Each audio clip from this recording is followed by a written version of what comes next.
Good morning, children. Now we have come to the pollination process.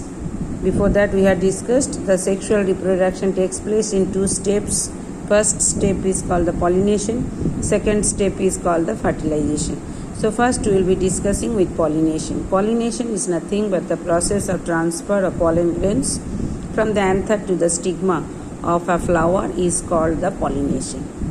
So transfer of pollen grain will be taking place from the male reproductive organ, already we have told, from the stamen to the stigma, which is the topmost part of the female reproductive organ, carpel or gynoecium. So transfer of pollen grains from the anther to the stigma of a flower is called the pollination. Now what is the importance of pollination? Now if the pollination doesn't take place, the male gamete cannot come in contact with the female gamete. So fertilization will be not taking place. That's why it results in fertilization, which leads to the formation of the seed. If the fertilization doesn't take place, seed formation also will be not taking place, so next generation or new plants also will be not developing. So these two are the importance. First one, so that we are telling, it results in fertilization, which leads to the formation of seed. Number two, new varieties of plants are formed. New varieties of plants are formed through new combination of genes in case of cross-pollination, that we will be discussing. Now next we are going to discuss about the types of pollination. There are two types of pollination, self-pollination or it is also called autogamy, and the cross-pollination, it is also called the allogamy. Now what do you mean by self-pollination? Self-pollination is also known as autogamy, just now I have told, and the transfer of pollen grains from the anther to the stigma, from the anther to the stigma of a flower or of the same flower or another flower that are located in the same plant is known as self-pollination. So now we are going to discuss about the advantages of self-pollination. What are the advantages? Now self-pollination is possible in bisexual flower. We know what we mean by bisexual flower. If a flower is having both the reproductive organs, that flower is called the bisexual flower. So self-pollination will be possible in bisexual flowers. Flowers need not depend on any type of pollinating agents. Nobody need not be carried the pollen grains, because both the reproductive organs are present in the same flower. So that is the second point. The self-pollination does not depend on the pollinating agents. Agents are nothing but the carriers. Need not carry the pollen grains by somebody. As the flower is bisexual, so self-pollination will be taking place. It is easy. So pollination doesn't depend on any agents. Now third point, there is no wastage of pollen grains, because in the same flower pollination will be taking place. If the pollination takes place from one flower to that is located in one plant and the another flower that is located in different plant, so pollen grain to be transferred. At the time of transfer also wastage of pollen grains will be taking place. So these are the advantages of self-pollination. Now second one, disadvantages of self-pollination. The seeds in self-pollination, the seeds will be less in number. Number two, endosperm, that I will come afterwards also. Now we have to discuss. Endosperm is minute, very small amount. Therefore, the seeds produced, that will be weak plants, very weak, not strong plants. New varieties of plants cannot be produced because there will be no variation, no exchange of genes or no mixing of characters will be taking place. So the no variation also will be developing in the plants, which will be produced by self-pollination. Now next we are going to discuss about the second type of pollination, which is called the cross-pollination, or it is also called the allogamy.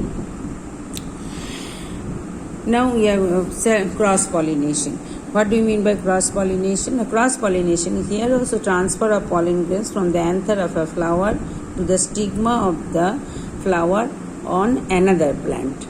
But same type of plants. Another, suppose hibiscus, two plants are there. The pollination is taking place from a flower of one plant to the flower of another plant of the same species. Both are hibiscus plants. In that type of pollination is called the cross pollination. It is also called allogamy. Example has been given: apple, grapes, plum, etc. What are the advantages of cross pollination? Now, seeds produced as a result of cross pollination develop and germinate properly and grow into better plants because mixing of characters are taking place between the plants. So the plants also will be very strong. That is, the cross pollination leads to the production of new varieties of plants. More viable seeds will be produced. Viable means the active. All the seeds will be germinating and giving rise to the new plants. These are the advantages. Disadvantages: the pollination may fail if there is no agent is there, no carriers are there. Sometimes pollination may be failed. Pollination may fail due to distance barrier. For long distance means it will be very difficult for getting pollination. Number 2, wastage of pollen grains will be taking place. It may introduce some unwanted characters also. Flowers depend on external agents to carry the pollen grains. That means for pollination. These are the disadvantages. So it is a book bag question: advantages and disadvantages of self-pollination and cross-pollination. Now next part we are going to discuss about the agents of cross-pollination. I told the cross-pollination only agents are needed because pollen grains to be transferred from one flower to the another flower that are located in different plants. So some carriers are needed. So that is, in order to bring about the cross-pollination, it is necessary that the pollen grains should be carried from one flower to the another flower of a different plant. This takes place through agencies, different types of agents or carriers. It may be the animals, it may be water, it may be wind, it may be insects. So based on these carriers, the different terms are used, and we are going to discuss one by one what are the characteristic features will be shown by the flowers so that different carriers will be carrying the pollen grains. First one we will be discussing pollination by wind. Pollination of wind is another term is used. It is called anemophily. Underline there. The pollination with the help of wind is called the anemophily. The anemophilous flowers have certain characteristic features so that it will be easy for the air to carry the pollen grains from one place to the another place. So anemophilous flowers will be showing what are the characteristic features. First point wise you mark. First one is called produce enormous number, large number of pollen grains will be produced because at the time of transfer wastage of pollen grains may take place. So chances of pollination will be less. So the plants will be producing more and more pollen grains. That is the first one. Enormous means large number. Number 2, the pollen grains are small, smooth, dry and lightweight, so that it can be carried by the air. It should be lightweight. If it is heavy, air cannot carry them. So that is the second important characteristic feature.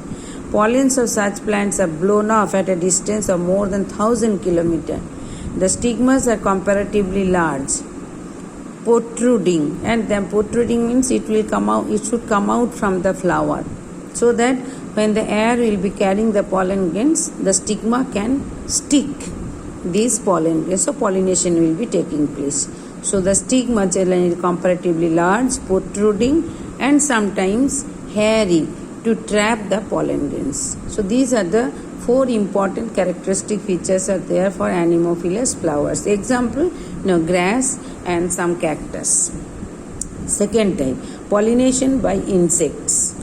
Pollination with the help of insects like honeybees, flies, moths, etc. called entomophily. Underline there. To attract the insects, the flowers are brightly colored. That is the important characteristic features of entomophilous flowers. So insects to visit the flower, then only they can carry the pollen grains from one flower to the another flower. So insects to be attracted by the flower. So what are the important characteristic features? The flowers to be brightly colored. So far away insects can see the flower and they will be visiting the flower for having the food. So first one, that one, brightly colored. Second one, have smell and nectar. Sweet smell will be produced by the flower. So insects will be attracted to that flower. Second point, the pollen grains are larger in size and exine is pitted, spiny, so that they can be adhered, that can be fixed firmly on the sticky stigma. And approximately 80% of the pollination by the insects, done by the insects, is carried out by the honeybees. So these are the three important characteristic features. First one is called the flowers to be brightly colored, should have the smell and nectar, and the pollen grains are larger in size. The exine is pitted, spiny, so that they can be adhered firmly to the stigma. So these three important characteristic features we can see in entomophilous flowers. Now next one, pollination by water. The pollination with the help of water is called hydrophily. Hydro means water.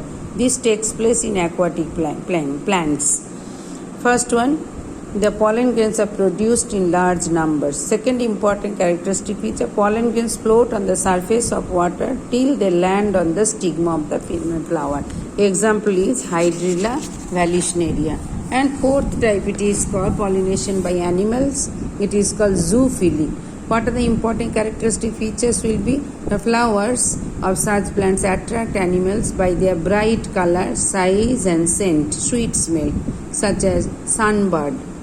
Sunbird pollinates flowers of canna, gladioli, etc. Squirrels also, that is animal, pollinate flowers of silk cotton tree. So the pollination also takes place with the help of animals. And when the pollination takes place with the help of animals, the term is used, it is called zoophily, underline there. So this is the end. Different types of agents are responsible for pollination. Okay, thank you children.